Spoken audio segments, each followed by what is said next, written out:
सो इस वीडियो में हम स्टूडेंट्स के द्वारा की जाने वाली कुछ गलतियों और रजिस्ट्रेशन टाइम पे होने वाले कुछ कन्फ्यूजन्स के बारे में बात करने वाले हैं। तो अगर आप यूजी कोर्स में किसी भी यूजी कोर्स में एडमिशन लेना चाहते हैं तो प्लीज़ इस वीडियो को पूरा एंड तक देखिए और जो भी कन्फ्यूजन मिस्टेक्स हैं वो सारे आपके क्लियर हो जाएँ। इस वीडियो का यही मोटिव है। तो देखिए स्टूडेंट्स क्या गलती कर रहे हैं अपना रजिस्ट्रेशन करते समय। देखिए ये सबसे पहले कन्फ्यूजन क्या है उनको। देखिए वो कन्फ्यूज हो जाते हैं। ये 3 ऑप्शन है, उनमें कौन सा ऑप्शन उन्हें चूज़ करना है। देखिए अगर आप किसी भी यूजी कोर्स में एडमिशन ले रहे हैं, यहाँ पे मैं इन्फॉर्मेशन ब्राउज़र खोलता हूँ। यहाँ से आप इस इन्फॉर्मेशन ब्राउज़र खोलेंगे तो आपको ये वाली विंडो दिखेगी। तो यहाँ पर आपको एडमिशन के कई सारे ऑप्शन दिखेंगे। तो इन ऑप्शंस में आपको चूज़ करना, अपना कोर्स देखना, जैसे आपके लिए किसके लिए अप्लाई करें। आप बीटेक के लिए एमटेक इंटीग्रेटेड और जेईई मेंस के थ्रू बीटेक एजी और जितने भी ये यूजी कोर्सेज हैं आपके यहाँ तक, वो सभी इन सभी के लिए आपको यहाँ पर पहला वाला ऑप्शन चूज़ करना है।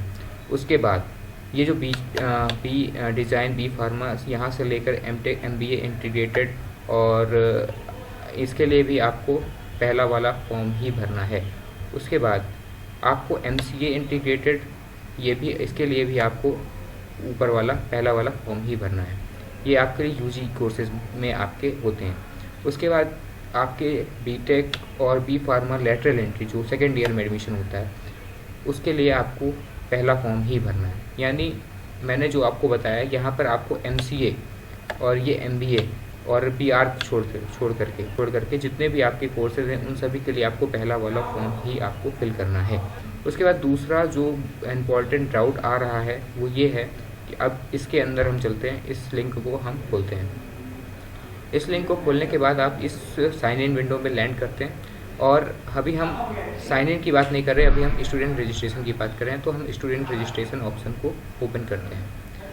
सो अभी यहाँ पर आई एग्री करके मैं आगे बढ़ता हूँ और यहाँ पर आप देखेंगे यहाँ पर टाइप ऑफ रजिस्ट्रेशन में क्या है।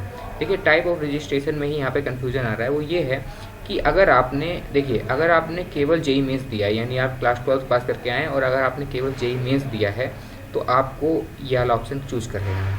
केवल आपने अगर यूपीसीईटी, 2 ऑप्शन होते हैं आपके पास, मतलब 2 ऑप्शन है यहाँ पे, आपको यूपीसीईटी या तो दिया हो या फिर आपने जेईई मेंस दिया हो। तो अगर आपने केवल जेईई मेंस दिया है तो आप ये वाला ऑप्शन चूज़ कर सकते हैं। और अगर आपने केवल जेईई मेंस नहीं दिया, केवल यूपीसीईटी दिया है तो आप ओनली यूपीसीईटी वाले ऑप्शन को चूज़ कर सकते हैं। और उसके बाद अगर कुछ स्टूडेंट्स हैं जिन्होंने दोनों मतलब एग्ज़ाम्स को में बैठे हैं, दोनों एग्ज़ाम्स में अप्लाई किया है उन्होंने, तो उन्हें आपको बोथ यूपीसीईटी और जेईई मेंस को चूज़ करना है। तो ये एक इम्पॉर्टेंट पॉइंट है जिसको आपको रजिस्ट्रेशन करते हुए समय ध्यान में रखना है।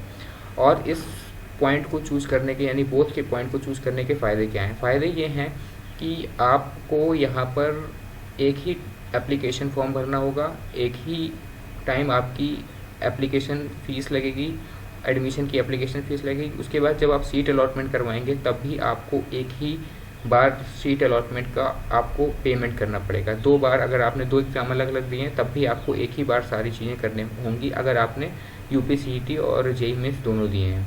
और अगर आपने इन दोनों में से किसी भी एक एग्ज़ाम में एक एग्ज़ाम को दिया, यानी केवल एक एग्ज़ाम को दिया है, तो आपको इनमें से नीचे वाले 2 ऑप्शन में से किसी एक, जो भी आपने एग्ज़ाम दिया उसके अकॉर्डिंग चूज़ कर सकते हैं। अगर आपने दोनों दिए हैं तो आप दोनों को, मतलब बोथ वाले ऑप्शन को चूज़ कर सकते हैं।